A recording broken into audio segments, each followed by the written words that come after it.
Hello friends. എത്ര ദിവസമായി കണ്ടിട്ട്. ഇന്നോർമ്മ നിങ്ങൾക്ക് എന്തെങ്കിലും ആവട്ടെ, നമ്മക്കൊന്നൊരു അടിപൊളി സാധനം ഉണ്ടാക്കിയാലോ? വീട്ടിലാണെങ്കിൽ ഉണ്ടാക്കാനുള്ള സാധനങ്ങളൊക്കെ ഉണ്ട്, പക്ഷെ ഉണ്ടാക്കാൻ മടിയാണ്. അങ്ങനെയുള്ള ആൾക്കാരുണ്ടേക്കും മിക്കവാറും. ഇന്നാ ഈ വീഡിയോയ്ക്ക് വേണ്ടിയിട്ടുള്ളതാണ്. പിന്നെ ഇത് ചോളി 3 കയ്യിൽ തേങ്ങ അരച്ചത് നിങ്ങളിപ്പോൾ കാണുന്ന വീഡിയോയിൽ. പിന്നെ ഒരു നീളമാണെന്നൊന്നുമില്ല, ഇതേ മരത്ത് ഒരു പച്ചമുളക് എടുത്തിട്ട് മുറിച്ചങ്ങിട്ടിടുക. പിന്നെ 2 ചെറിയ ഉള്ളി, ഒരല്ലി വെളുത്തുള്ളി. പിന്നെ വേണ്ടത് ചെറിയ ജീരകമാണ്. ഞമ്മടുത്തുള്ള ചെറിയ ജീരകം പൊടിച്ചതാണ്. മടുത്തുള്ള ഏതാ ഉള്ളത് അതങ്ങോട്ട് ഇട്ടോളി.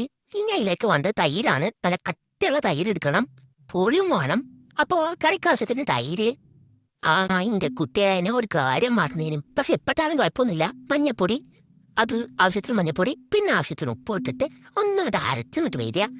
ഇതേമാതിരി അരച്ചിട്ടുണ്ട് നമ്മൾ. ഇതിലേക്ക് കുറച്ചും കൂടി തൈര് ഇടാം. തൈരിന്റെ ഒപ്പം വെള്ളം ഇടണം കേട്ടോ.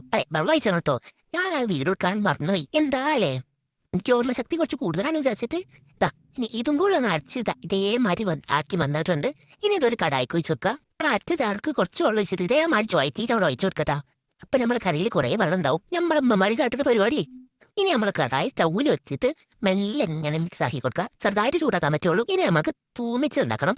ഒരു കുഞ്ഞു കടായിക്ക് ആവശ്യത്തിന് എണ്ണ വെച്ചേക്കുക. ആവശ്യത്തിന് എണ്ണ വെച്ച് കൊടുക്കുക.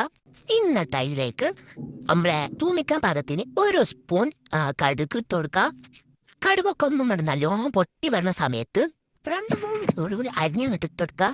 ഇനി ഇതൊക്കെ പാടന്നിട്ട് ആക്കി കൊടുക്കുക. ആൾക്കി ഒന്നെല്ലാം പാടൊന്ന് മൂത്ത് വരുന്ന സമയത്ത് ആ സമയത്തല്ല, കടുക് പൊട്ടി വരുന്ന സമയത്താണ് നമ്മൾ ഉരുവടണ്ടീനെ. പക്ഷേ ആണെങ്കിലോ എന്റെ ഓർമ്മശക്തിയോട് ഞാൻ ഇപ്പോഴെത്തിക്കണത്. എന്താല്ലേ നിങ്ങൾക്ക് ഇങ്ങനെ ഓർമ്മകളൊക്കെ ഉണ്ടാവാറുണ്ടോ? ഇനി ഇതൊക്കെ പാലങ്ങോട്ട് മിക്സ് ചെയ്ത് കൊടുക്കുക. ഇനിയാണ് നമ്മളെ അംഗം. 6 ചെറിയ വറ്റൽമുളക് ഇട്ടെടുത്തിട്ട് നല്ലോണം മിക്സ് ചെയ്ത് കൊടുക്കുക. ഒന്ന് അതിൻ്റെ ചൂടാവട്ടെ. അതിലേക്ക് ഇനി കുറച്ച് കറിവേപ്പിൻ്റെ ഇല ഇട്ടിട്ട് അതും മിക്സ് ചെയ്ത് കൊടുക്കുക. താളിച്ച് നല്ല ടേസ്റ്റ് വേണ്ടേ? ഇനി നമ്മളെ പരിപാടി എന്ന് പറയണേ എന്നിട്ട് നമ്മളെ ഈ താളിച്ചെടുത്തിട്ട് നമ്മളെ തൈരും തേങ്ങയും കരച്ച സാധനത്തേക്ക് ഒഴിച്ചു കൊടുക്കുക.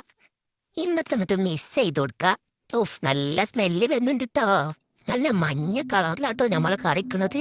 കാണുമ്പോ തന്നെ നല്ല ടേസ്റ്റ് ഉണ്ട് തോന്നുന്നുണ്ട്.